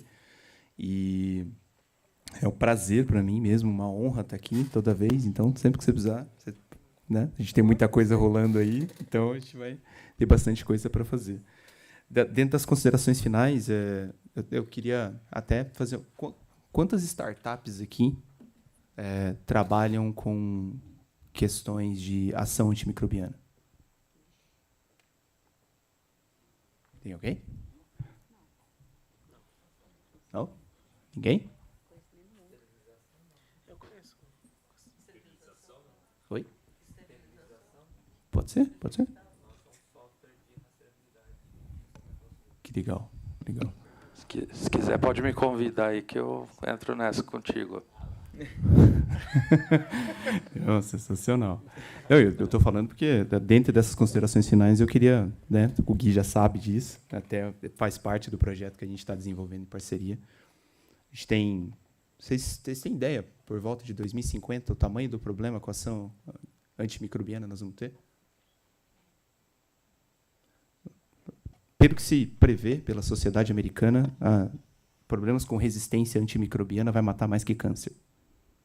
Tá? A gente brinca nos corredores. Brinca. A gente fala pelos corredores da universidade que é o seguinte: é muito mais fácil hoje você entrar num hospital com uma dor de garganta e acabar morrendo por uma infecção bacteriana do que propriamente você ser curado de uma dor de cabeça se for para lá. Então pense bem antes de ir, né? Então, são dados alarmantes que a gente tem, e um dos focos que a gente quer fazer, inclusive, com isso, é trabalhar em novas tecnologias para esse tipo de ação, porque o dado é realmente assustador. O gasto que nós vamos ter globalmente para combater a ação antimicrobiana está na casa de 66 trilhões de dólares até 2050. Olha a oportunidade de mercado.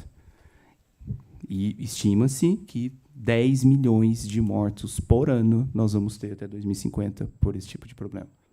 Então, eu estou aqui só colocando vocês para pensar mais um pouquinho, né? Fechar com essa... Já que a pauta é ficar ansioso, né? Exatamente. A cara da Carol. Dentro desse escopo, tá? Dentro desse escopo está o uso racional de antibióticos, por exemplo? Sim. Sim. Então faz sentido. Sim. Legal. É por isso que, inclusive, se discute muito, né, em todas as reuniões que a gente participa, todos os congressos e tudo mais, se discute exatamente o uso inadequado, às vezes, numa determinada... O uso, até, às vezes, erroneamente de prescrição, né? Então, e aí essas novas tecnologias que venham combater ou ajudar essa ação antimicrobiana é o que vai estar em pauta. Então, perfeito. Você viu, né? Temos quanto? 1, 2, 3... Pivotando, o pessoal está pivotando. Tá aumentando. É bom, 12, bom saber disso. Tá crescendo que nem as bactérias, né? Você me fala de um tamanho de uma dor dessa, você quer o quê? Bom, acho que é isso. Minhas considerações finais é, primeiramente, agradecer vocês por estarem aqui conosco no sábado à tarde, né? Não só... Acho que é isso que vai fazer a diferença daqui para frente. Vocês interessados estarem procurando esse tipo de conversa, esse tipo de discussão, e deixar aberto aqui, quem quiser, né? Me procurar, nos procurar lá para poder, inclusive, fazer parceria também, entrar em contato. A gente é parceiro aqui, né? Então, fica aí. Né? Posso passar meu contato também depois, o Gui também tem. Então, estou à disposição de vocês. Obrigado, Gui, mais uma vez. O Luiz está ali agora. Acho que eu posso agradecê-lo pessoalmente pela oportunidade de estar aqui e de tentar contribuir um pouquinho com o que a gente está pensando. Então, obrigado. Valeu, gente. Obrigado, Carlos.